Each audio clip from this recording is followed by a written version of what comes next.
Bismillahirrahmanirrahim. Assalamualaikum warahmatullahi wabarakatuh.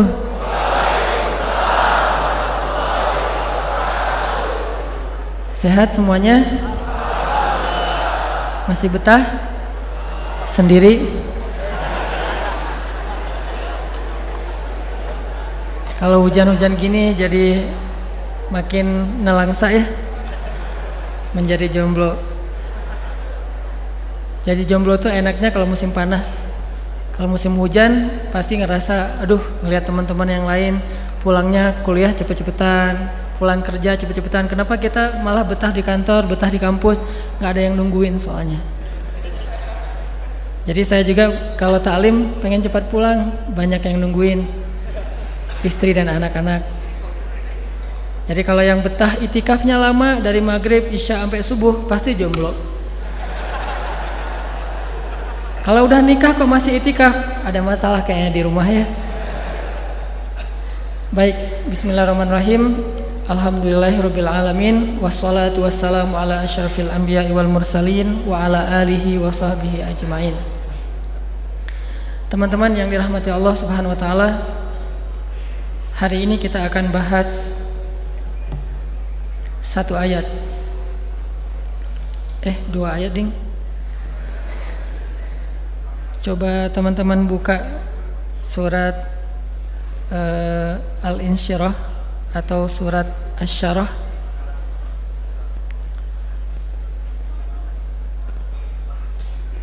Surat 94 ayat 5 dan 6. Ayat yang cukup populer yaitu kalimat fa inna ma'al usri yusra, inna ma'al usri yusra. Kalimat ini pasti udah common banget lah di dunia kita sebagai muslim. Selalu orang ngomongin udah tenang aja, di dalam kesulitan ada kemudahan, di dalam kesulitan ada kemudahan. Banyak dari statement Al-Quran dan hadis itu mudah banget difahami. Tapi yang sulit adalah meyakininya. Kalau orang bilang, oh memahaminya gampang, mengamalkannya yang susah. Menurut saya sih enggak gitu. Mengamalkannya gampang, justru yang sulit meyakininya.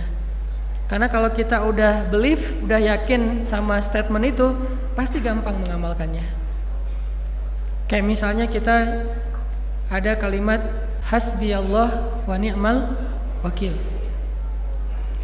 Innamal mu'minun idza dzukirallah wajilat qulubuhum. Ala bi dzikrillahi tatmainnul qulub. Wa in ta'uddu ni'matallahi la tuhsuha.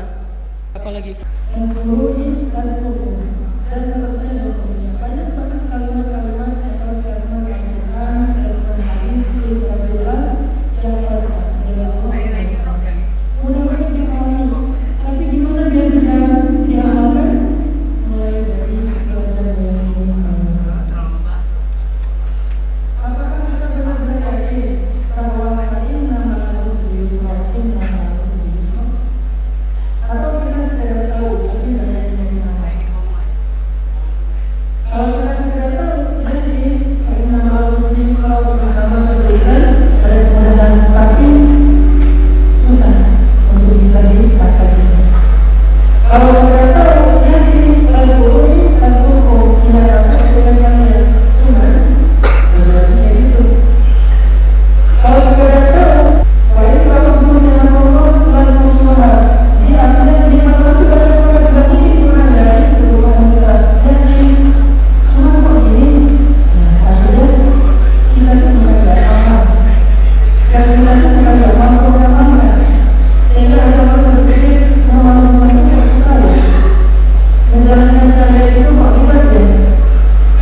nggak bisa juga, kalian boleh mengqadha, sebaliknya, maaf, qadha dulu nggak bisa, bayar fidyah.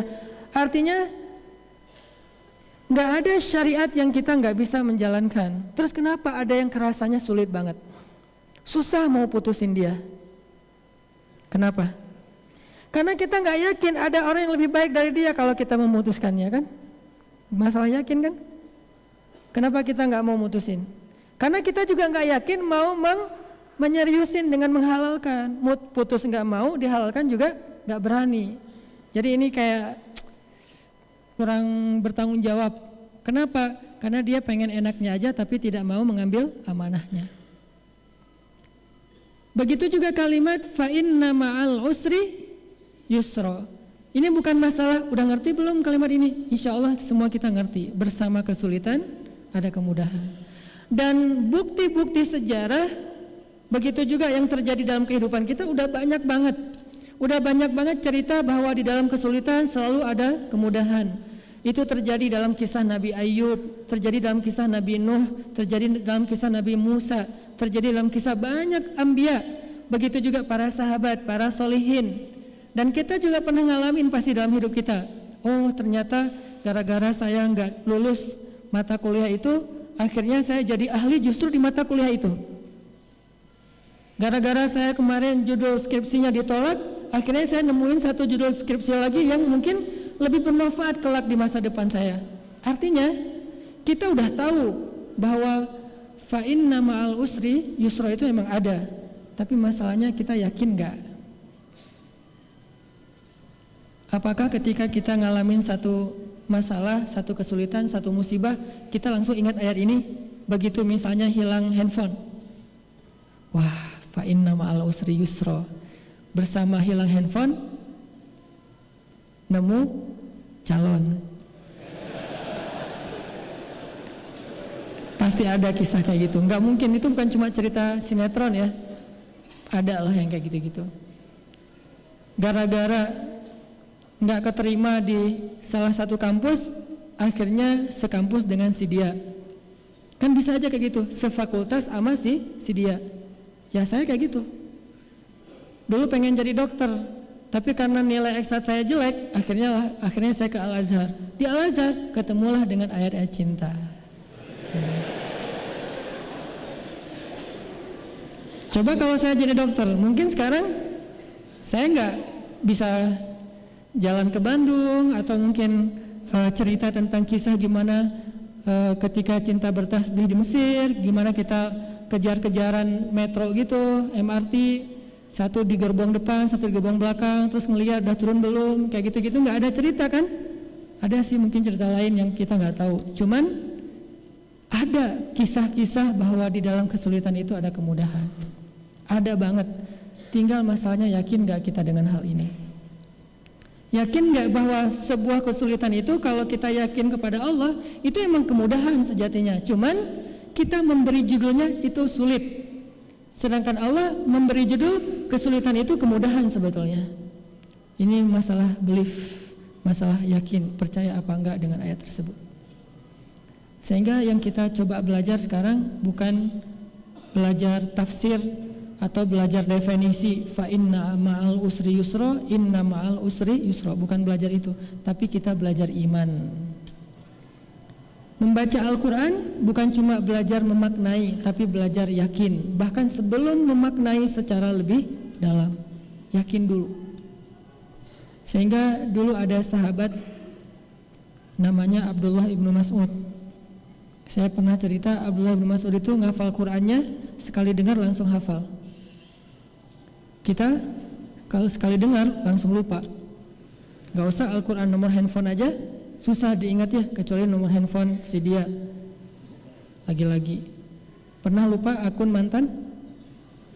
Lupa? Saya juga udah lupa Nah, artinya Abdullah bin Mas'ud itu hafalannya luar biasa. Sekali dengar langsung hafal. Kalau sekali dengar langsung hafal alif lam mim itu wajar. Alif lam ro, Ustaz saya udah hafal. Alif lam ro, apalagi Yasin, 2 huruf, ada yang 1 huruf, nun, qaf, shad. Ibnu Mas'ud hafalnya bukan sekali dengar cuma satu ayat, satu juz. Siapa yang lebih keren dari Ibnu Mas'ud di sini? Yang bisa mendengar satu juz, udah selesai dengar, udah langsung hafal. Kayaknya nggak ada nih. Saking luar biasanya hafalan Ibnu Mas'ud. Apakah dia jenius? IQ-nya di atas rata-rata? Enggak, standar-standar aja dengan yang lain. Bedanya apa? Kata dia, ta'allamnal iman qablal Qur'an. Kami belajar iman sebelum belajar Quran. Jadi belajar yakin sebelum belajar membaca, sebelum belajar tafsir, sebelum belajar fikih. Sehingga ketika udah yakin, apapun makna dari ayat itu mudah diamalkan. Kalau udah yakin, gimana pun perintah ayat itu gampang diamalkan. Kalau udah yakin, apapun larangan di dalam ayat itu gampang ditinggalkan. Belajar yakin yang sekarang kita coba giatkan lagi tuh, bukan belajar faham doang. Termasuk sesederhana ayat fa inna ma'al usri yusra, inna ma'al usri yusra. Belajar yakin. Kayak misalnya dulu para sahabat atau sahabiat ketika turun ayat tentang hijab. Begitu turun ayat tentang hijab, tentang jilbab, tentang menutup aurat buat cewek, itu cewek-cewek Madinah yang muslimah baru dengar ayat itu dari suami-suami mereka. Jadi turun ayat, Nabi menyampaikan ayat ini kepada para suami, suami-suaminya pada pulang. Kalau yang jomblo hafal aja dulu, ntar pas nikah baru dia sampai. Nah, suami-suami pada pulang, sampai di rumah bilang, wahai istri-istriku, emang kamu udah nikah? Oh iya ya, belum, lupa. Dia ngomong ke istri-istri mereka gitu, sudah turun ayat kepada Rasulullah tentang menutup aurat, dibacain. Begitu ayat dibacakan, ini cewek-cewek Madinah langsung menutup kepala mereka dengan apa yang ada di tangan mereka. Ada panci pakai panci, ada jemuran pakai jemuran. Kok bisa spontan gitu ngamalinnya? Gampang banget. Kenapa kita udah baca ayat itu berkali-kali belum bisa? Bedanya apa nih? Emang kita nggak ngerti? Ngerti. Fatwanya ada, ayatnya jelas, hadisnya banyak, kok belum juga? Nah, bukan masalah ngerti nggak ngerti nih, masalah iman. Bahwa di dalam syariat ada kebaikan. Belajar yakin berarti. Para sahabiat, para cewek-cewek Madinah yang beriman itu, mereka ngomong, ya ayyuhalladzina amanu. Emang orang yang beriman. Sehingga karena dia udah beriman, begitu turun ayat, tutuplah aurat kalian, jagalah pandangan kalian, dan seterusnya, mereka langsung mengamalkan dengan sangat mudah, sangat mudah.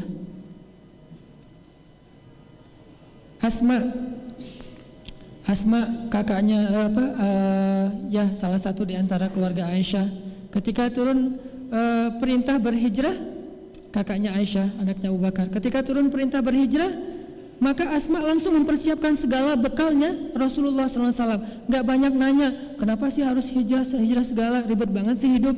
Kan Mekah itu kota kita sendiri, kenapain harus pindah-pindah jauh-jauh ke Madinah? Mereka gak banyak tanya, kenapa? Kenapa mudah banget mengamalkan Islam di zaman itu? Karena mereka udah belajar yakin 13 tahun di Mekah. Belajar yakin. Kalau bahasa agamanya belajar iman. Ini yang teman-teman kita coba belajar. Belajar yakin ini bukan cuma dengar wawasan di dalam taklim.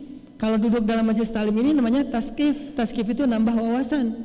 Nggak semua wawasan itu bisa nambah iman. Makanya para ulama mengatakan yang disebut dengan ilmu yang menambah iman. Kalau wawasan yang menambah pengetahuan. Bisa aja pengetahuannya banyak tapi iman nggak bertambah. Bisa banget tuh. Kalau untuk wawasan doang, kita cukup otodidak, dengar YouTube, dengar booster di Instagram, baca buku, baca Google. Bisa nambah wawasan, tapi nambah iman ada trik-triknya. Gimana caranya kita bisa yakin banget dengan satu ayat sehingga mengamalkan ayat itu menjadi mudah.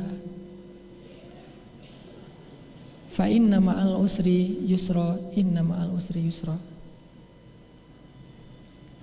Kayak misalnya ada ayat وَلَنَبْلُوَنَّكُمْ بِشَيْءٍ مِّنَ الْخَوْفِ وَالْجُوعِ وَنَقْصٍ مِّنَ الْأَمْوَالِ وَالْأَنفُسِ وَالثَّمَرَاتِ وَبَشِّرِ الصَّابِرِينَ. Kalimat itu aja, gak usah panjang-panjang deh.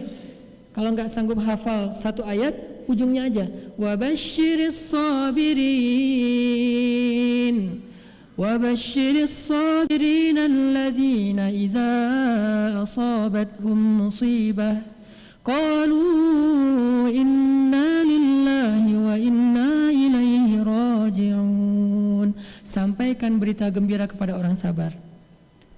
Nah, kalau kita udah yakin dengan kalimat wabasyiris sabirin, sampaikan berita gembira kepada orang sabar, kenapa lagi kita masih nanya sabar-sabar sampai kapan?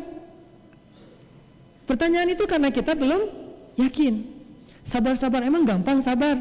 Sebetulnya gampang kalau kita yakin. Masalahnya gimana belajar yakin bahwa sabar itu memang berita gembira. Pertolongan Allah itu emang datangnya lewat sholat dan sabar. Jadi kita teman-teman, yuk dalam majelis-majelis ilmu itu jangan hanya mencari wawasan. Materi yang Ustaz sampaikan saya udah tahu. Ya memang.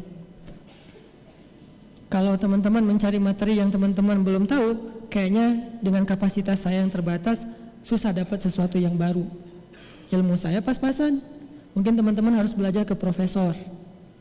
Dan profesor di bidang agama di Indonesia gak sebanyak di Mesir.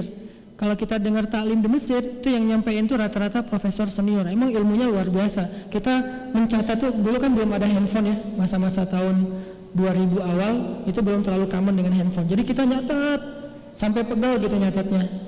Wawasan. Para sahabat gak semuanya belajar punya wawasan yang luas. Sekelas Bilal, wawasannya gimana? Tapi kenapa Bilal begitu baik dalam menjalankan Islam padahal wawasannya pas-pasan? Karena dia belajar iman. Begitu dia masuk Islam, dia belajar iman. Ahadun ahad, cuma satu kata coba. Satu kata itu bisa membuat hidup dia berubah drastis. Belajar iman, cuma satu kata. Makanya dulu di zaman tabi'in itu generasi keberapa teman-teman? Generasi kedua setelah sahabat. Ada cerita lucu nih di zaman tabi'in. Ada seorang sahabat, ada seorang tabi'in baru masuk Islam, orang Badui. Terus udah selesai masuk Islam, dia diajak naik haji, berangkat ke Mekah. Udah selesai semua rangkaian ibadah haji, dia ngelihat di dalam Masjidil Haram ada kajian, ada taklim. Waktu itu ustadznya selebgram, namanya Abdullah ibnu Abbas, followersnya udah banyak lah. Abdullah ibnu Abbas, ini sahabat yang kata Nabi hibrul ummah, tintanya umat. Artinya semua ilmu umat Islam tintanya dari dia, Abdullah ibnu Abbas. Anak muda, masih muda, tampan, gimana nggak tampan, keluarga besar Rasulullah kan, masih ahlul bait gitu. Udah gitu aura ulamanya, aura kesolehannya, jenggotnya jenggot tipis gitu, nggak setipis saya juga sih. Terus cuman nggak pakai kupluk. Nah ini Ibnu Abbas lagi taklim di Masjidil Haram. Ditanya sama laki-laki Badui tadi, itu siapa? Kata temannya, itu sahabat Nabi namanya Abdullah bin Abbas. Oh, lagi ngapain mereka? Lagi taklim. Akhirnya dia penasaran, kepo, datang hadir dalam majelis ilmu. Pas dia datang, ternyata taklimnya udah selesai, tinggal doa penutup udah selesai. Salaman satu persatu, paling belakang dia datang, salaman. Udah selesai salaman, dia lupa dengan nama yang tadi disebutin. Tadi namanya siapa ya? Namanya juga orang Badui. Badui itu kalau kita orang kampung banget lah, orang pelosok. Dia lupa, akhirnya dia cuma ngomong gini, bro gitu. Manggilnya bro, kalau bahasa Arabnya akhi. Jadi manggil Ibnu Abbas akhi, padahal itu ulama kan harusnya manggil sayyidi atau syekh atau maulana, tapi manggilnya akhi. Bro gitu. Ibnu Abbas senyum, ada apa? Saya baru masuk Islam. Ajarkan saya tentang Islam supaya saya bisa taat sama Allah. Oh, ya udah, duduk dulu sebentar, duduk. Mau nggak saya bacakan ayat Al-Quran kepada kamu? Dia nanya, Al-Quran itu apa? Dia nggak tahu Al-Quran. Al-Quran itu firman Allah. Oh, ada juga gitu-gituan ya di dalam Islam, kata dia. Ada. Oh ya udah deh, bacain aja. Dibacalah satu ayat oleh Ibnu Abbas. Dibacain ayat tentang sedekah. Baru dibaca selesai satu ayat sedekah, dia langsung stop. Hasbuk, hasbuk. Assalamualaikum, waalaikumsalam. Pulang dia.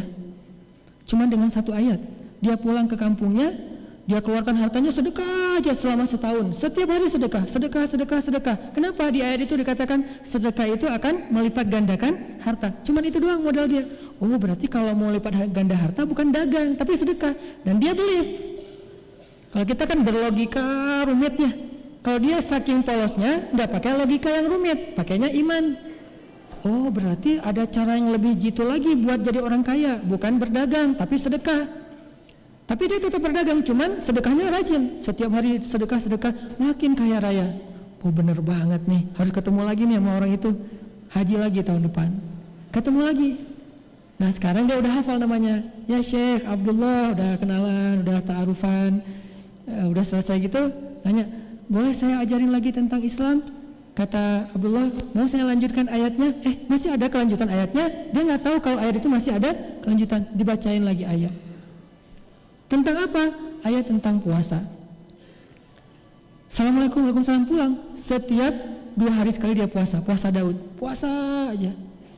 Balik lagi, dibacain ayat tentang akidah, tentang kebesaran Allah, tentang akhirat, tentang kematian, tentang kiamat. Akhirnya dia salaman, pulang meninggal.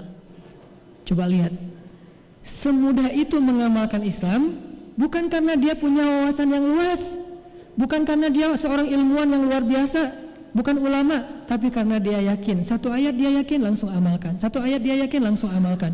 Belajar yakin. Ini yang kita coba tanamkan dalam diri kita. Setiap kita hadir dalam majelis ilmu, saya pengen dapat yakin nih. Dan gak bisa sekali kalau belajar yakin. Mungkin ayat yang sama harus berulang kali kita dengar, harus berulang kali kita resapi, kita hayati, baru muncul yakin dalam hati kita. Kalau hanya sekali, oh saya udah tahu, besok yang kemarin lagi, padahal saya udah tahu, berarti cari wawasan. Kalau kita mendengar materi yang sama atau dengan tema yang sama walaupun materinya agak sedikit berbeda, berarti kita masih belum kuat yakin dalam bab itu, sehingga kita dengerin lagi sampai benar-benar yakin. Termasuk fa inna ma'al usri yusra, inna ma'al usri yusra. Salah satu di antara kisah Al-Quran yang cukup panjang dan jelas gimana benarnya kalimat fa inna ma'al usri yusra itu adalah kisah Yusuf alaihissalam. Teman-teman kalau misalnya penasaran, nanti di rumah coba deh ulang-ulang surat Yusuf. Memang suratnya agak panjang, makanya baca mungkin beberapa minggu, 1 hari dapat 1 halaman, dihayati dengan terjemah pastinya.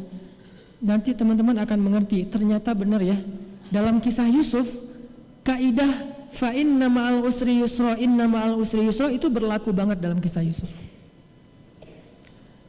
Dan kalau kita membaca kisah Yusuf sampai tuntas, kesimpulannya kita akan mengatakan, untung juga dulu Yusuf dilemparkan ke dalam sumur. Kalau dia nggak dilemparkan ke dalam sumur oleh kakak-kakaknya, mungkin selamanya dia hanya menjadi orang biasa di kampungnya. Tapi dengan asbab dia dimusuhi oleh kakak-kakaknya yang dengki, lalu dilemparkan ke dalam sumur yang dangkal, cuman untuk anak kecil susah naik ke atas, ditemukan oleh musafir, dijadikan budak, diperjualbelikan, masuk ke istana, terus ada fitnah cewek di istana, masuk lagi ke dalam penjara. Oh untung dulu dia difitnah oleh cewek itu, sehingga dia masuk ke dalam penjara. Kenapa? Justru di dalam penjara dia menunjukkan sebuah keahlian yang kemudian nanti buat dia naik, buat dia melejit manggung, eksis. Apa keahliannya? Mentafsirkan mimpi. Di dalam penjara ada sesama napi itu yang namanya juga sesama napi curhat gitu. Gua semalam mimpi aneh banget mimpinya. Disebutin mimpinya. Nabi Yusuf mentafsirkan mimpi itu, dan ternyata mimpi tersebut jadi kenyataan. Sehingga gara-gara Yusuf pernah menafsirkan mimpi dan jadi kenyataan, begitu raja bermimpi, maka raja itu memanggil Yusuf. Wahai Yusuf, saya dengar kamu itu jago menafsirkan mimpi, coba tafsirkan mimpi saya. Semua orang-orang ahli hikmah nggak bisa menafsirkan mimpi raja. Nabi Yusuf menafsirkannya dan sangat logis, sehingga akhirnya setelah mimpi itu terbukti benar seperti tafsir Yusuf, Yusuf pun diberikan jabatan sebagai Menteri Kesejahteraan Masyarakat atau Menteri Ekonomi kalau sekarang. Dan dengan potensi itu Yusuf menunjukkan keahliannya, meningkatkan kesejahteraan orang-orang Mesir, akhirnya naik lagi sampai menjadi raja.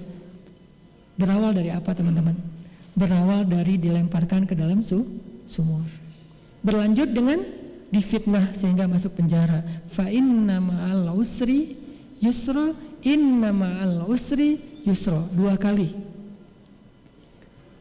Setiap ada kesulitan, maka kesulitan itu membawa kita kepada kemudahan. Kesulitan, kemudahan, kesulitan, kemudahan, dan itu pasangan, gak bisa dipisahkan.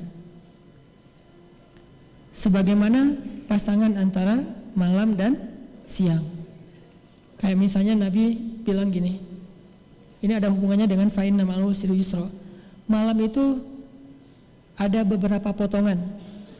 Ketika potongan malam itu sudah semakin larut, sudah semakin pekat, sudah semakin hening, sudah semakin sunyi, maka berarti malam itu mendekati waktu fajar.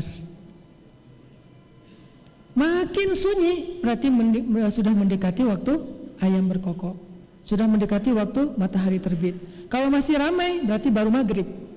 Maghrib kan ramai nih, riuh, orang baru pulang kerja segala macam. Isya orang keluar untuk ngopi bareng teman-teman, bareng keluarga, makan, cari jagung bakar. Isya jam 10 mulai pulang dari jalan-jalan keluarga. Jam 11 mulai masuk kamar tidur. Jam 12 mulai hening, kecuali yang biasa begadang atau yang ngerjain tugas-tugas yang belum selesai, tugas akhir segala macam. Jam 1 yang nungguin bola. Jam 2, jam 3 bola selesai, udah ngantuk banget. Makin ngantuk berarti mendekati waktu fajar. Makin lelah, makin lemah berarti mendekati waktu fajar. Jam 3:30 atau jam 3 itu waktu yang hampir tidak ada lagi yang masih terbangun, terjaga. Semuanya udah pada tidur. Itulah waktu yang paling baik, dan waktu itulah mendekati fajar. Apa filosofinya? Semakin sulit kehidupan seseorang, semakin dekat dengan pertolongan Allah. Semakin sulit keadaan seseorang, semakin baik waktu yang paling baik buat dia berdoa kepada Allah Subhanahu wa taala. Semakin sulit kehidupan seseorang, semakin dekat dengan sebuah jalan keluar. Jadi kalau kita ngerasa kesulitan kita biasa-biasa aja, ya berarti memang kita baru diuji. Jangan ngomongin pertolongan dulu di situ, ngomongin sabar. Lalu datang lagi ujian berikutnya, bertubi-tubi, 1, 2, 3, 4, 5 dan seterusnya. Pertama, ujiannya apa? Mata kuliah 1 nggak lulus. Padahal ini mata kuliah favorit banget. Kenapa ya bisa nggak lulus? 1. Yang kedua, ujian yang lain apa? Akhir bulan, kiriman belum datang. Yang ketiga, ujian apa lagi? Ada masalah sama teman, ada salah paham, akhirnya kita ditinggalkan atau jadi putus hubungan, live group segala macam lah.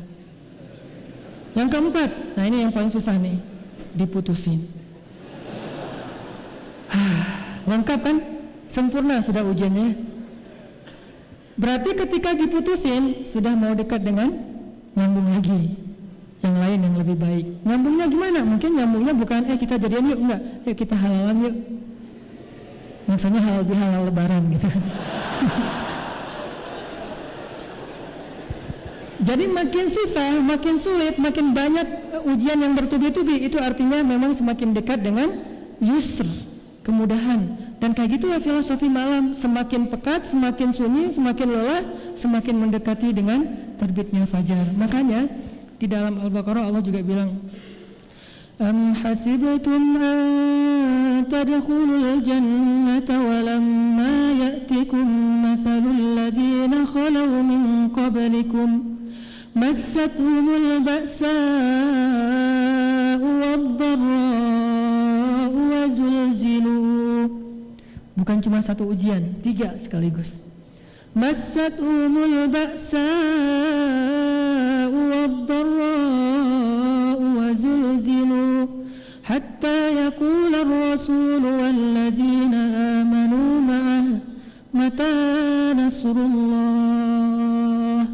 Udah luar biasa ujiannya, maka Rasul dan orang yang beriman pun bertanya, kapan datangnya pertolongan Allah? Apa jawaban Allah? Ala inna nasrullahi qarib. Kalau ujian kalian udah sulit banget, baru Allah mengatakan pastinya pertolongan Allah berarti sudah dekat. Itu maksudnya. Bukan Allah PHP ya, bukan hardcore lah ya. Allah tuh ngasih tahu bahwa pertolongannya udah dekat.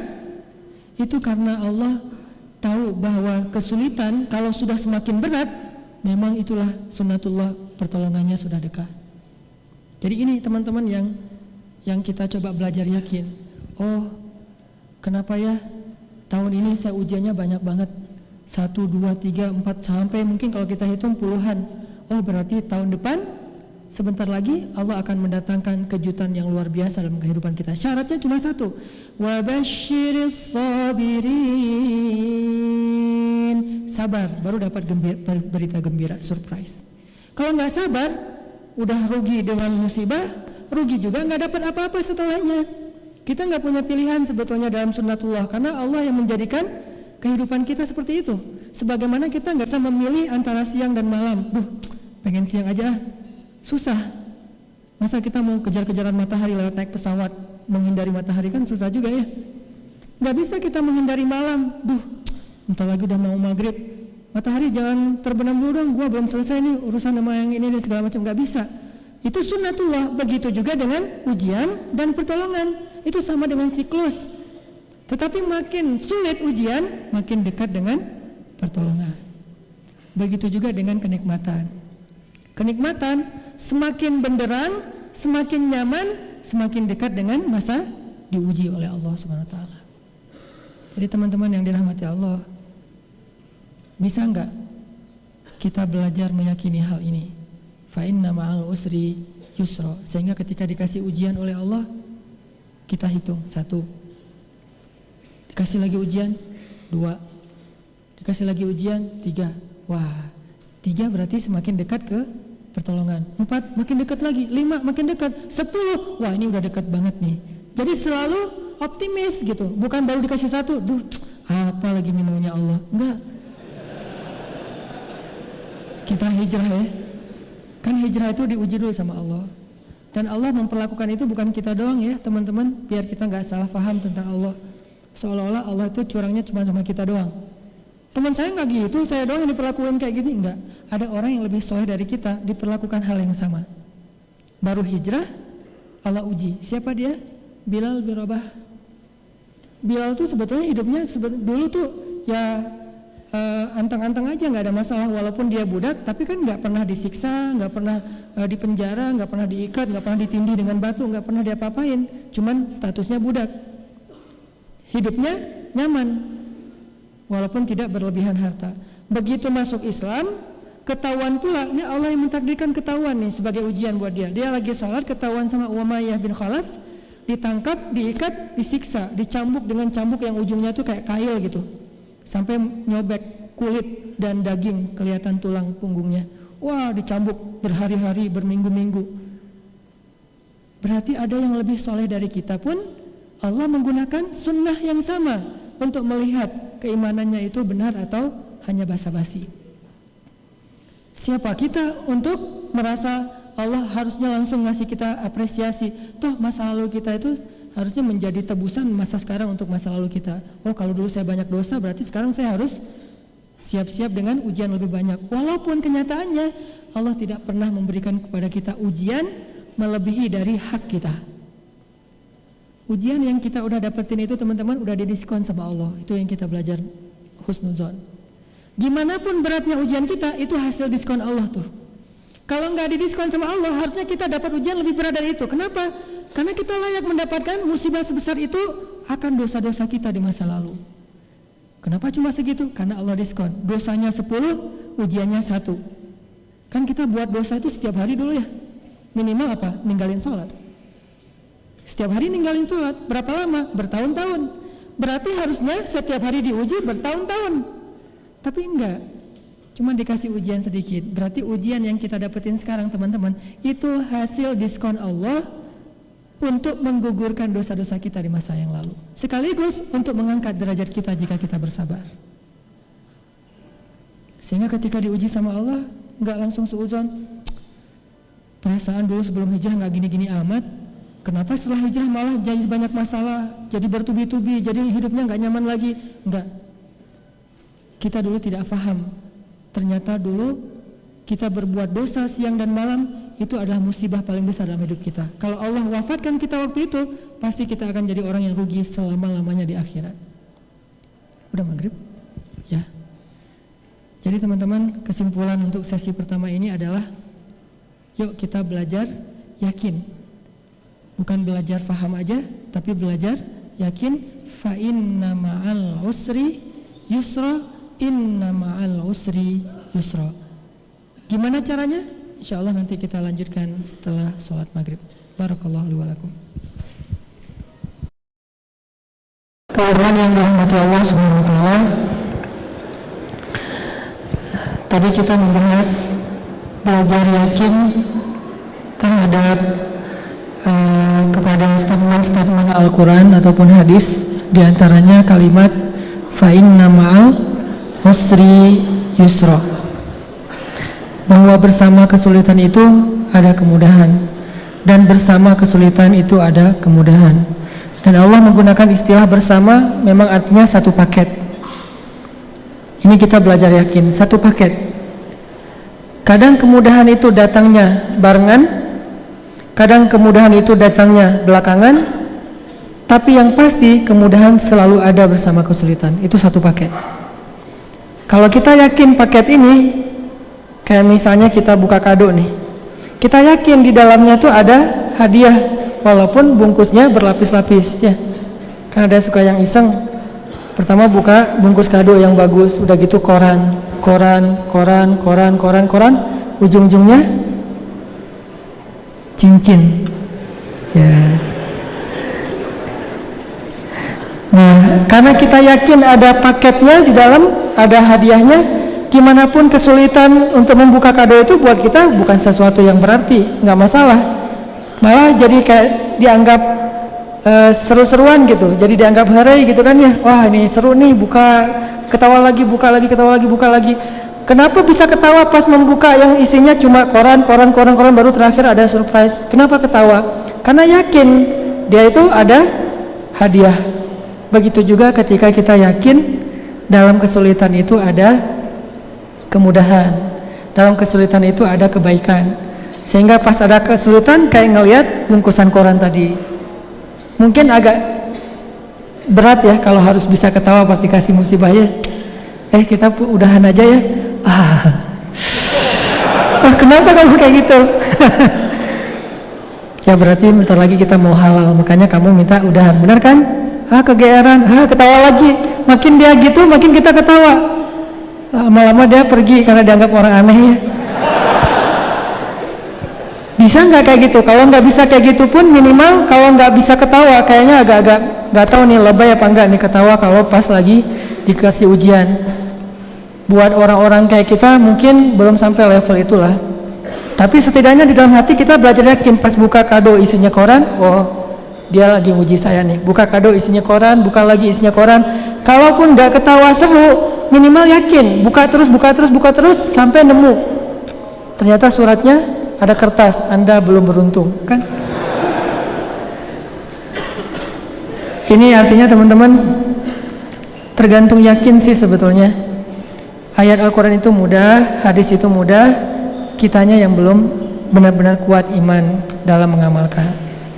Kayak misalnya ada satu syariat yang kita belum mampu mengamalkan, kita jangan bilang syariat itu nggak benar, bukan. Syariat itu udah nggak cocok lagi dengan zaman sekarang, bukan.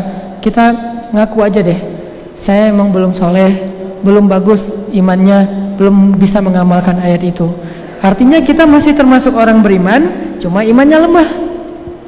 Kalau kita nggak bisa ngamalin satu ayat atau satu syariat, terus kita menuduh ayat atau syariat itu nggak benar, berarti kita nggak termasuk orang beriman. Nauzubillah, malah termasuknya orang munafik. Nah, orang beriman masih mengaku itu benar. Shadaqallah, shadaqar Rasul, walaupun bukan tidak semua ayat mampu kita amalkan. Karena emang butuh iman yang kuat untuk bisa mengamalkan ayat Al-Quran. Kenapa ada para sahabat kalau dalam angle perang misalnya, dulu kan ada wamil ya, sehingga ketika ada musuh menyerang kota Madinah mereka wajib membela negara, yaitu dengan jihad, istilah Islam. Jihad itu istilah kita mah wamil atau militer lah, sama aja sebetulnya, cuman nilainya aja yang mungkin Islam lebih luas. Kenapa ada sahabat ketika ada ayat infiru khifafan wa thiqalan, berlarilah kalian membela agama Allah, membela tanah air kalian dalam keadaan ringan atau dalam keadaan berat. Ada sahabat yang ringan banget berangkat, ada yang mikir-mikir.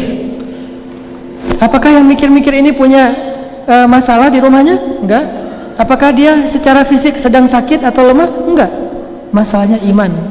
Ada yang yakin banget siapa yang terbunuh dalam membela negara, membela tanah air, membela agama, maka dia akan masuk surga. Saking yakinnya, ringan berangkatnya.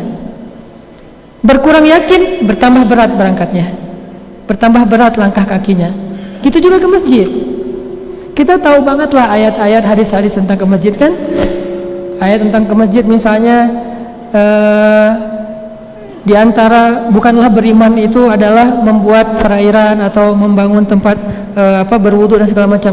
Beriman itu adalah mendirikan sholat dan seterusnya. Terus kita tahu hadisnya atau ayatnya innama ya'muru masajidallah, orang yang memakmurkan masjid itu adalah orang yang beriman. Hadisnya kalau kalian lihat seorang laki-laki mondar-mandir masjid rumah, saksikanlah dia orang yang beriman. Setiap langkah itu menggugurkan dosa, mengangkat derajat. Banyak ayat dan hadis tentang keistimewaan ke masjid. Terus yang udah sama-sama tahu, kenapa ada yang ringan dan yang berat? Lebih simpel lagi, sholat subuh. Mungkin atau saya yakin kita semua tahu lah fadilah sholat subuh, keistimewaan sholat subuh. Apa keistimewaannya? Satu, sholat subuh itu bacaannya didengar dan disaksikan oleh para malaikat. Artinya ada khusus malaikat yang Allah turunkan untuk nyaksiin sholat subuh. Terus sholat yang lain nggak disaksikan, cuman ada khusus malaikat yang nggak turun kecuali di sholat subuh. Sholat-sholat yang lain banyak malaikat yang mencatat, tapi ada satu sholat yaitu sholat subuh, malaikat yang mencatatnya bukan cuma malaikat yang reguler, tapi ada malaikat istimewa khusus datang cuma waktu subuh, mencatat siapa yang sholat subuh, menyaksikan, Allah menyaksikan. Lalu nanti mereka akan bersaksi di hadapan Allah, dia orang beriman ya Allah, saya jadi saksinya, kata malaikat. Kita tahu. Tapi kenapa ada yang ringan, ada yang berat ke masjid? Nah, yakin gak nih setelah kita tahu? Dan yakin itu bukan kalimat tahu ada akhirat, yakin ada akhirat. Yakin itu rasa memang udah mantep gitu. Emang benar-benar ada. Dan kita emang benar-benar butuh itu. Belum lagi nanti ada hadis, siapa yang salat subuh berjamaah, maka dia berada di dalam jaminan Allah. Arti berada dalam jaminan Allah, ada ulama bilang Allah menjamin dia itu orang beriman. Ada ulama juga bilang Allah menjamin hidupnya hari itu akan Allah tolong dari semua masalah. Ada juga ulama bilang Allah menjamin kalau hari itu dia meninggal masuk surga, terbebas dari api neraka. Kita tahu juga tuh hadis. Kadang kita mendengar dari seorang ustadz berceramah, tapi kenapa ada waktunya kita mampu berjalan dengan ringan, ada waktunya kita berat untuk bahkan membuka mata kita dari tidur. Itulah kenapa dalam Islam ada istilah, teman-teman, tajdidul iman, memperbaharui yakin. Iman kita itu harus dicas terus. Karena kalau iman kita kuat, ringan semua amal soleh itu. Pasti kita pernah ngerasain masa-masa lagi ngejos ya, sholat ke masjid terus sehari 5 kali, kalau perlu sehari 6 kali, tahajud juga di masjid. Saking solehnya ya, tahajud juga di masjid. Dan itu boleh di masjid, boleh di rumah, nggak masalah. Terus puasa Senin Kamis, tilawah 1 hari 1 juz. Terus apalagi sedekah semampunya, berbuat baik kepada orang lain, bantu teman, hormat pada orang tua. Pokoknya luar biasa amalannya. Ada masa-masa kayak gitu. Sholat langsung nangis, imam belum baca kita udah nangis. Allahu Akbar, nangis gitu ya. Dia baru takbir udah nangis. Kenapa? Lagi hatinya tuh dapat banget, lagi ngeklik gitu. Baper iman tuh seru banget loh. Lebih seru daripada baper gara-gara ngelihat dia jalan sama orang lain. Itu mah baper sakit. Kalau ini baper bahagia. Itu luar biasa. Pernah nggak kita baper dalam urusan amal soleh? Sholat baper, namanya khusyuk. Tilawah baper, namanya tadabbur. Apalagi berbuat baik pada orang lain baper, namanya ikhlas, baper nih dalam sholatnya, baru takbir udah rasanya saya lagi menghadap Allah, saya lagi menghadap Allah. Ada masa-masa kayak gitu. Kenapa? Imannya lagi naik. Yazidu wa yanqus. Berarti yang harus kita perjuangkan siang dan malam adalah gimana supaya iman itu stabil. Kalau turun pun nggak drop amat gitu. Mungkin dia tetap turun, namanya manusia. Emosi kita aja kadang-kadang bahagia, kadang-kadang sedih misalnya. Turun, tapi turunnya itu nggak sampai ngedrop. Turun sedikit naik, turun sedikit naik. Itu yang kita perjuangkan. Salah satunya dengan tajdidul iman, memperbaharui iman. Karena kalau iman kita udah mantap, satu ayat itu udah cukup buat kita. Kan ada di ayat Al-Quran yang Nabi bilang, seandainya di Al-Quran tidak ada ayat lain kecuali ayat ini, maka sudah cukup. Seolah-olah nggak ada ayat lain di Al-Quran, cuma ayat itu doang, udah cukup. Salah satu ayat itu adalah Al-Fatihah. Salah satu nama Al-Fatihah Al-Kafi, cukup. Jadi seolah-olah kalau kita nggak baca Al-Baqarah sampai An-Nas, cuma tahu Al-Quran itu Al-Fatihah doang. Kalau kita yakin Al-Fatihah udah cukup buat kita. Ada lagi ayat yang kayak gitu, surat At-Talaq, wa may yattaqillah yaj'al lahu makhraja, cukup. Ada lagi ayat yang lain termasuk ayat ini, wal asr innal insana lafi khusr. Ayat ini fa inna ma'al usri yusra. Banyak ayat yang sebetulnya satu aja udah cukup buat kita. Udah bisa membuat seseorang itu berubah, hijrah, bertaubat seperti Umar bertaubat dengan pembukaan surat Toha. Apa rahasianya? Yakin. Sehingga kalau teman-teman mencari majelis ilmu, carilah dengan niat pengen mencas iman, mencas yakin, menambah keyakinan kepada Allah.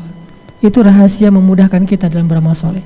Duduk dalam majelis ilmu, ketika kita mendengarkan sesuatu, belajar, nih saya harus yakin yang ini nih, saya harus yakin, cari poin yakinnya, jangan cari poin wawasannya aja. Kalau ada gimmick, mungkin entertain, itu hanya membuat kita supaya nyaman doang. Tapi bukan itu intinya, cari poin mana yakinnya, mana yakinnya, mana yakinnya. Makin banyak dapat poin yakin, maka kita mendapatkan banyak kebaikan dalam majelis itu.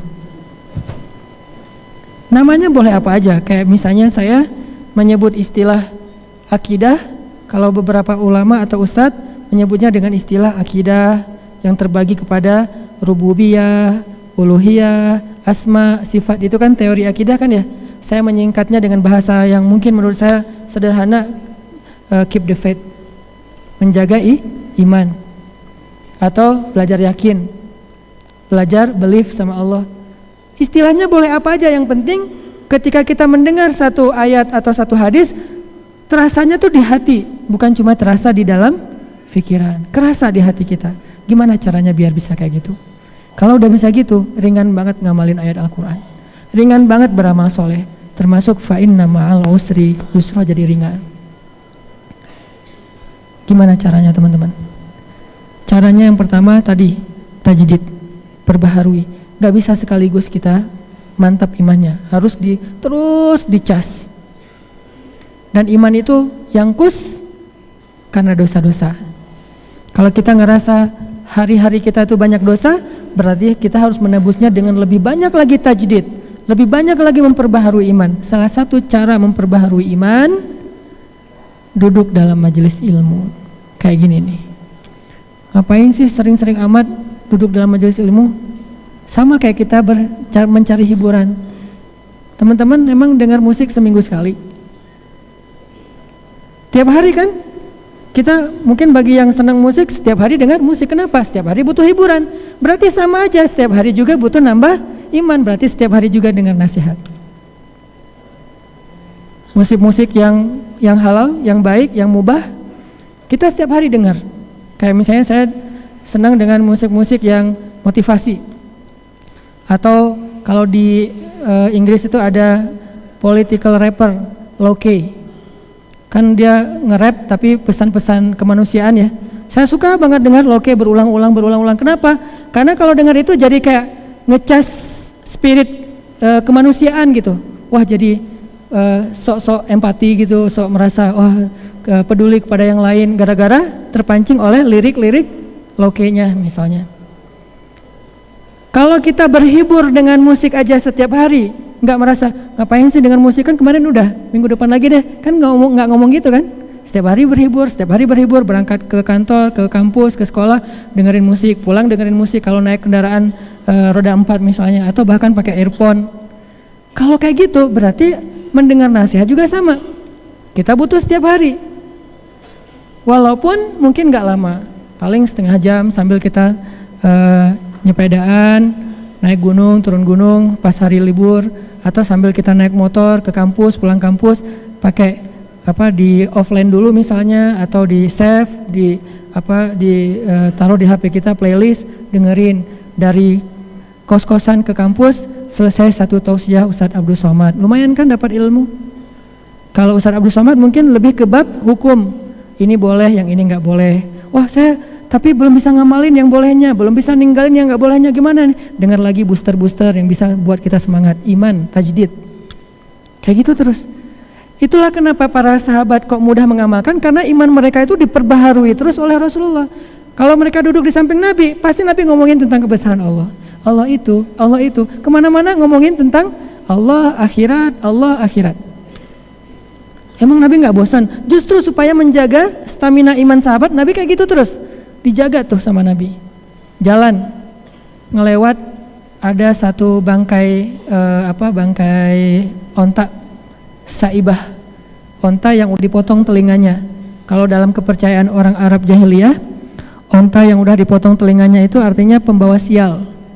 Jangankan jadi bangkai, masih hidup aja mereka nggak mau deket-deket sama onta kayak gitu. Nggak dikendarain, nggak diminum susunya, nggak dimakan dagingnya, saibah. Nah ternyata ada seekor saibah, bukan cuma masih hidup, udah jadi bangkai, udah keluar belatung dari perutnya, udah bau. Sehingga ketika Nabi dan sahabat ngelewatin jalan itu, ada bangkainya, mereka tutup hidung. Terus Nabi bilang, ayo siapa yang pengen beli bangkai ini? Dibawa pulang ke rumah, kata Nabi. Sahabat heran, terus sahabat nanya, ya Rasul, dikasih gratis juga kita nggak mau bangkai kayak gitu. Jangankan matinya udah jadi bangkai, hidup juga kita nggak mau, saibah soalnya. Apalagi udah mati, apalagi disuruh beli. Saking tidak berharganya bangkai itu. Terus Nabi bilang apa?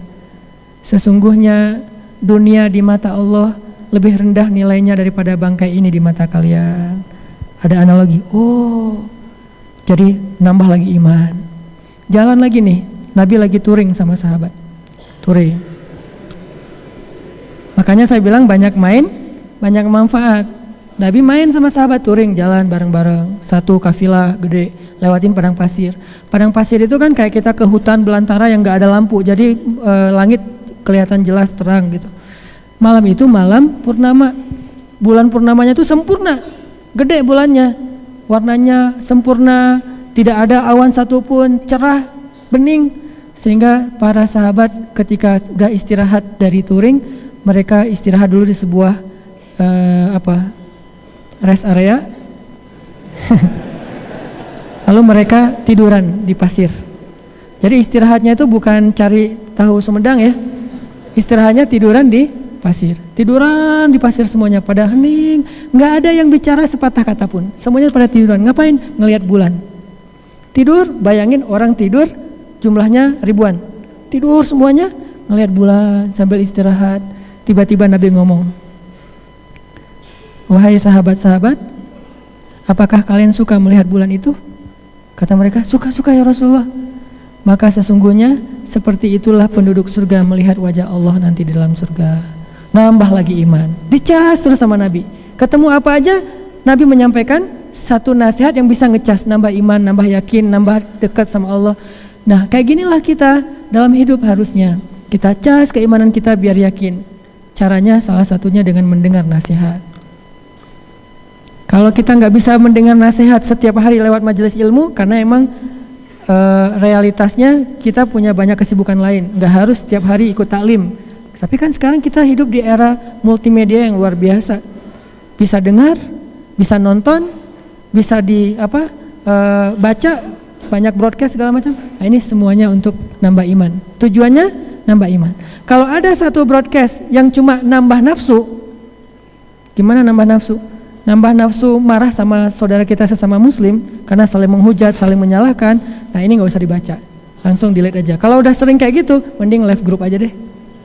Karena kerjaannya debat aja, debat fikih. yang satu kunut, yang satu nggak kunut, yang satu ini bid'ah, yang ini nggak bid'ah. Capek. Karena dua-duanya ternyata ada pendapat ulama, yang ini ulama, yang ini ulama. Tinggal kita mana yang paling kita yakin, ikutin. Yang kita ikutin juga ulama, bukan ngikutin diri sendiri. Cari yang bisa nambah iman, bukan yang nambah emosi. Yang buat kita, wah, habis dapat broadcast langsung sholat 2 rakaat. Broadcast tentang apa? Keutamaan 2 rakaat duha. Habis dapat broadcast langsung bertasbih. Broadcastnya apa? Ada 2 kalimat yang mudah diucapkan tetapi berat di timbangan, dan Allah suka banget sama kalimat itu. Apa? Subhanallahi wa bihamdi, subhanallahil azim. Kan ringan banget tuh. Kita baca nih, wah, subhanallahi wa bihamdi, subhanallahil azim. Enak kan? Diingatkan. Makanya teman-teman, kalau kita nggak bisa pun lewat itu, kita punya teman-teman yang soleh yang saling mengingatkan. Sehingga Nabi mengatakan teman yang baik itu adalah teman yang bisa mengingatkan kita kepada Allah Subhanahu Wa Taala. Termasuk teman hidup yang baik itu adalah teman hidup yang bisa mengingatkan kita kepada Allah. Wa ja'alna lil muttaqina imama. Hening gini Padahal saya baru bahas teman hidup loh. Belum ada harapan ya? Masih jauh. Ya udah deh. Bulan sabitnya, hilalnya belum tampak. Jadi teman-teman, tips pertama gimana caranya biar kita mudah mengamalkan ayat kayak gini, fa inna ma'al usri yusra, kita harus dinasehatkan oleh orang lain. Begitu kita ada masalah, udah fa inna ma'al usri yusra kata teman kita. Makanya kenapa salah satu yang didahulukan dalam mencari pasangan hidup adalah din, agama. Biar kalau kita lagi drop, lagi lemah, lagi labil, dia yang ngingetin kita. Mau cari rezeki nih, cari rezeki yang halal, susah. Ada tawaran, syubhat atau haram, tapi mudah. Mulai pulang ke rumah, mikir, diambil nggak ya, diambil nggak ya, deal nggak ya, transaksi nggak ya, pakai cara itu nggak ya, mikir. Istri kita bilang, kan Allah yang ngasih rezeki. Jadi kalau kita tinggalkan itu, nggak akan hilang rezeki kita, karena sumbernya ada di Allah. Oh bener mah, bener. Nah ini namanya nasihat nih. Kalau istri kita tidak paham tentang nasihat-nasihat kayak gini, justru dia yang nyuruh kita ambil. Pak, udah nggak usah terlalu fanatik lah Pak, ambil aja. Kan gitu kan? Agama mah nggak mempersulit hidup umatnya, umat lagi istilahnya. Padahal harusnya agama tidak mempersulit hidup hamba Allah. Nah artinya kita butuh seseorang yang menguatkan kita ketika kita lemah. Teman sahabat kita, kalau misalnya kita lagi malas ke masjid, azan tuh, ya lu aja duluan, gua ntar belakangan nyusul. Oh ya udah nggak apa-apa, gua duluan ya. Kan yang duluan ke masjid duluan masuk surga kata dia. Oh gitu, udah gua lari. Akhirnya lomba lari ke masjid. Nggak ada sih adegan kayak gitu. Ini mah contoh doang ya, bisa aja kayak gitu. Terutama pas kita lagi ngedrop teman-teman. Pas kita lagi lemah, dalam istilah ulama itu disebut futur. Ketika kita lagi drop, teman kita yang ngingetin. Kayak saya pernah cerita dulu lagi lemah, semangat imannya hampir kebawa sama teman yang bisnis properti dengan cara-cara yang saya nggak yakin itu boleh apa enggak. Mulai galau, kayaknya cara dia nih bagus juga nih, bisa mempercepat aset, jumlah aset. Pulang mikir gitu, ngomong sama istri, jangan-jangan kita terlalu idealis ya, kayaknya fikihnya nggak gitu-gitu amat deh. Mulai cari-cari celah nih. Istri bilang, nggak apa-apa kalau kita meninggalkan sesuatu karena Allah, Allah ganti dengan yang lebih baik. Wah bener banget tuh mah, mama emang diingatkan kan. Makanya butuh pengingat, alarm yang membuat kita aware lagi ketika kita lagi dalam keadaan lupa. Satu, pengingat, ngecas iman, majelis ilmu, nasihat. Yang kedua gimana? Supaya kita makin yakin dengan satu statement Allah dari Rasulullah sehingga mudah mengamalkan, kita dengarkan cerita-cerita orang yang berhasil membuktikan ayat itu secara nyata. Baik cerita itu ada di Al-Quran, ada di hadis, atau dari teman kita sendiri.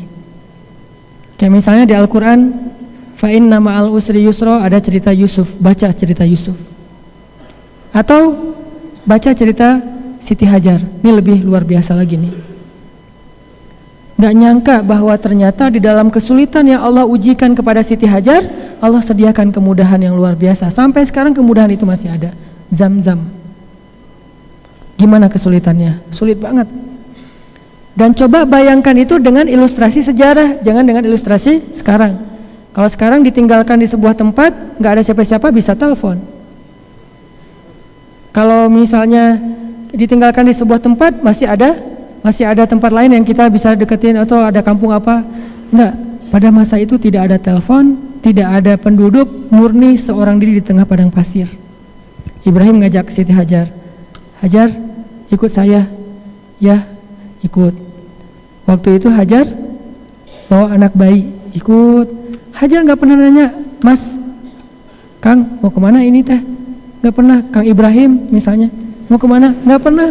Si Akang teh gak pernah ngasih tahu mau kemana, pokoknya jalan aja. Hajar sami'na wa ata'na, ikut aja pokoknya. Insya Allah yang namanya Ibrahim, suami yang soleh ini gak mungkin membawa istrinya kepada kecelakaan, pasti membawa kepada kebaikan. Bawa ikut, jalan kaki lagi tuh dari Palestina ke Mekah.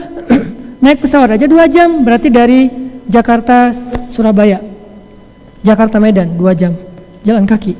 Berhari-hari, berminggu-minggu, sampailah di tengah padang pasir, bahkan padang batu yang tidak ada kehidupan.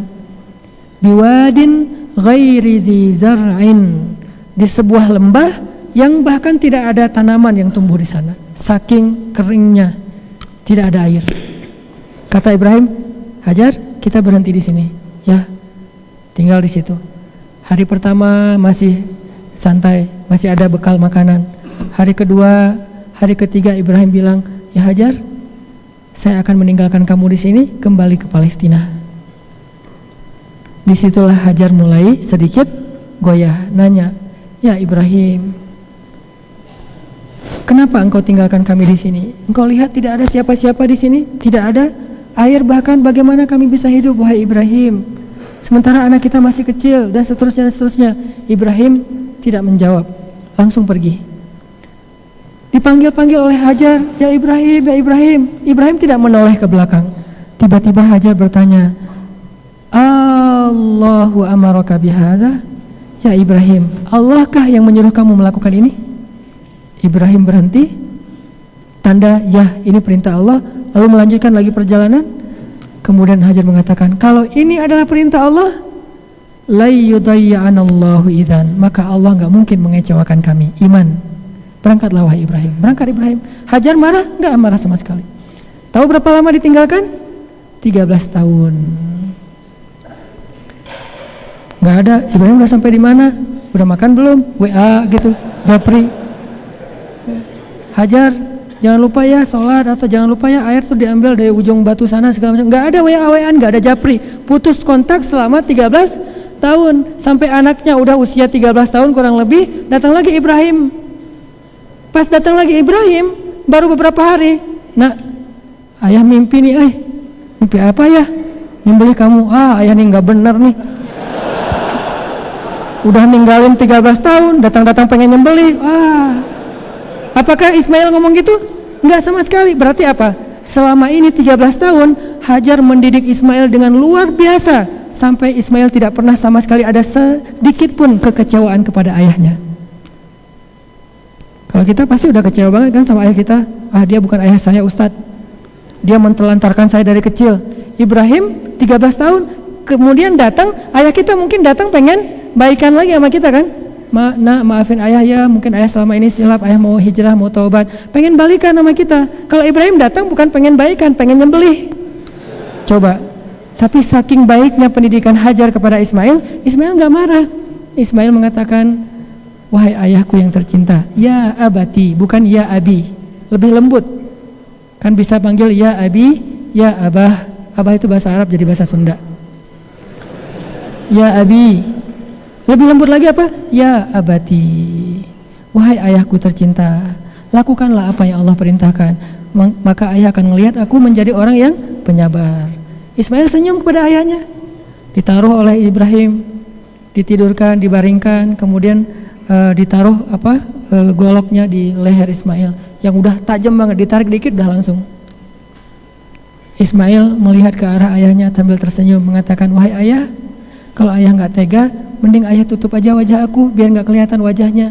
Ibrahim nutup wajahnya Ismail. Masih belum ditarik, wahai ayah, sampaikan salam aku kepada ibu, bilang aku sayang banget sama ibu. Masih ngomong gitu, tapi jangan sampai ibu tahu ya, khawatir ibu akan sedih. Maka tutuplah tubuh ayah dengan kain supaya nggak bercak darahnya Ismail kena di pakaian Ibrahim. Ditutup. Udah siap mau ditarik. Pas mau ditarik oleh Ibrahim, Allah tahan tangannya Ibrahim. Ya Ibrahim, qad saddaqtar ru'ya. Wahai Ibrahim, engkau telah membenarkan mimpi atau wahyu itu. Maka Allah mencabut perintahnya kepada untuk menyembelih Ismail. Tiba-tiba Allah bilang, angkat Ismail. Keluarlah seekor domba dari batu. Lagi-lagi saya pernah bilang, bukan seperti di kartun kita baca dulu waktu kecil ya. Komik-komik dulu kan Ismail tiba-tiba jadi hewan kan ya. Ismail dibaringkan, ditutup pakai kain, pas mau disembelih ternyata yang disembelih adalah hewan. Terus Ismailnya kemana? Gitu kan? Wah, Ismail jadi hewan.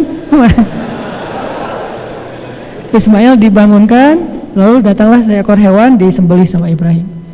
Coba lihat pendidikan Hajar. Ini kalau kita imajinasikan sejarah baru kita paham, oh ternyata bisa gitu ya Hajar mendidik Ismail, seorang diri 13 tahun ditinggalkan, gak punya bekal apa-apa, jauh pula, gak ada kontak sama sekali, SMS satu kata pun gak ada, salam gak ada, gimana kabarnya hari ini, gak ada sama sekali, murni ditinggalkan 13 tahun, tapi anaknya itu baik banget ke orang tuanya. Berarti pendidikan Hajar luar biasa.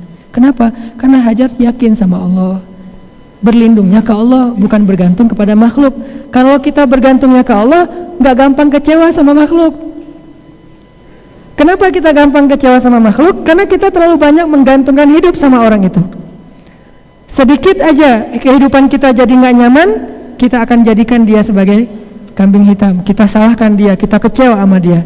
Tapi kalau kita bergantungnya ke Allah, ke makhluk justru kita pengennya berbuat baik, bukan mendapatkan kebaikan. Kalau kepada makhluk kita pengen memberi, bukan diberi. Kalau memberi nggak ada kecewanya. Kecewa nggak kita mau bantu teman nggak mau dibantu. Gua kecewa banget sama dia. Kenapa? Dia nggak mau nerima pinjaman duit dari gua. Kan jarang ya ada yang kayak gitu ya. Kita bantu orang nggak mau, kita kecewa. Nggak ada cerita kayak gitu, jarang banget lah. Kecuali ini tingkat ihsannya udah luar biasa nih. Ada orang mau kita kasih sedekah, maaf nggak apa-apa, saya alhamdulillah udah makan hari ini. Ah sombong loh segala macam, ngamuk-ngamuk gara-gara nggak mau menerima sedekah. Nggak ada. Yang ada nggak mau ngasih sedekah, yang memintanya marah-marah. Itu banyak. Akhirnya motornya ditahan, nggak boleh lewat di perempatan gitu kan? Kan banyak tuh yang kayak gitu-gitu tuh. Jadi kalau misalnya dengan manusia, mindset kita adalah kita emang pengen berbuat baik sama dia, pengen memberi, susah kecewa sama orang. Tapi kalau kita pengen dapetin sesuatu, gampang banget kecewa sama orang.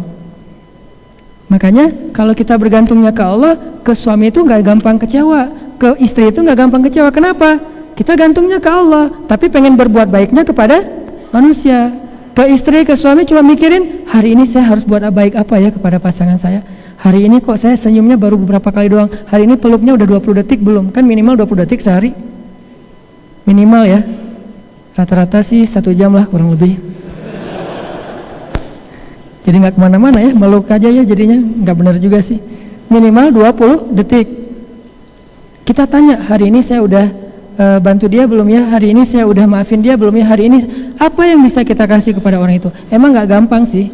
Makanya kita belajar nih, belajar memperbaharui dari hal-hal kecil dulu deh, dan dari orang-orang terdekat dulu, karena mereka lebih berhak dapat kebaikan kita. Ibu, kalau kita bergantung kepada ibu, kita akan gampang kecewa sama ibu kita. Tapi kalau kita niatnya emang pengen pengen berbuat baik kepada ibu, gimana kita akan kecewa? Orang kita pengen berbuat baik kepada ibu kita, "Ma, dipijit ya?" Enggak, mama nggak capek. Ya udah, aku ambilin air hangat ya. Enggak, barusan minum. Apalagi cari terus apa yang bisa kita lakukan untuk ibu kita. Gimana mau kecewa? Tapi kalau kita berharap ibu kita harus gini, gampang banget tuh kecewanya. Dan itulah Hajar, simbol dari tauhid. Hajar bergantung kepada Allah, tapi pengen berbakti kepada suami. Makanya ketika ada masalah ketidaknyamanan sedikit karena suami, dia nggak gampang kecewa sama suaminya, karena itu perintah Allah. Allahu amaraka bihadza, Allah yang nyuruh kamu melakukan ini wahai Ibrahim. Ya sudah, la yudayyi'anallahu idzan. Kalau gitu Allah nggak akan ngecewain kami. Tinggal ternyata Allah kasih ujian penutup. Kan tadi saya katakan makin sulit berarti makin dekat dengan pertolongan. Apa kesulitan terakhir? Nggak punya air, lari-lari antara dua bukit, Safa dan Marwah, anaknya nangis-nangis, takut kehabisan, dehidrasi, kehabisan air, akhirnya meninggal. Wah, panik nih, makin panik. Saking paniknya, coba bayangin saking paniknya Hajar mondar-mandir di bukit yang sama, itu menunjukkan dia panik banget tuh. Kalau udah tahu nggak ada air, ngapain ke situ lagi kan ya? Tapi kenapa 7 kali di situ aja, saking paniknya melihat anaknya udah menjerit-jerit dan kasihan, sampai udah lama nangis, suara nangisnya itu udah hampir nggak kedengaran. Berarti udah mau dekat dengan pertolongan. Lari, akhirnya suara Ismail sudah tidak terdengar sama sekali. Jangan-jangan dalam pikiran Hajar langsung lari ke arah Ismail. Anakku. Pas sudah dekat, ngelihat seorang laki-laki dengan jubah putih segala macam, pakai jaket putih, ada tulisan shift-nya. Wah, jubah putih megangin Ismail, lagi ngasih minum dari sebuah kayak gelas emas dari surga. Terus pas didekati, orang itu pergi, ternyata di bawah kaki Ismail sudah keluar mata air yang sampai hari ini tidak pernah lagi berhenti mengalir. Maka teman-teman belajar dari sejarah-sejarah itu, belajar dari pengalaman orang-orang untuk nambah iman, sehingga kita yakin benar emang fa inna ma'al usri yusra, inna ma'al usri yusra. Ya, banyak hal yang kita pengen belajar malam ini, tapi karena waktu kita terbatas, cuman sampai sholat isya, makanya dimulai dari jam 5 tadi. Insya Allah setiap pekan kita coba terus tajdid, perbaharui iman kita. Saya tidak menjanjikan nambah wawasan, tapi saya berusaha untuk sama-sama, saya juga termasuk lagi belajar, yuk kita kuatkan lagi iman kita kepada Allah. Karena kalau iman kuat, baru mudah beramal soleh. Kalau iman lemah, amal paling ringan pun jadi berat. Baca 1 ayat aja tuh berat banget kalau iman lemah, tapi baca 1 juz ringan kalau iman lagi kuat. Barakallahu li wa lakum. Wassalamualaikum warahmatullahi wabarakatuh.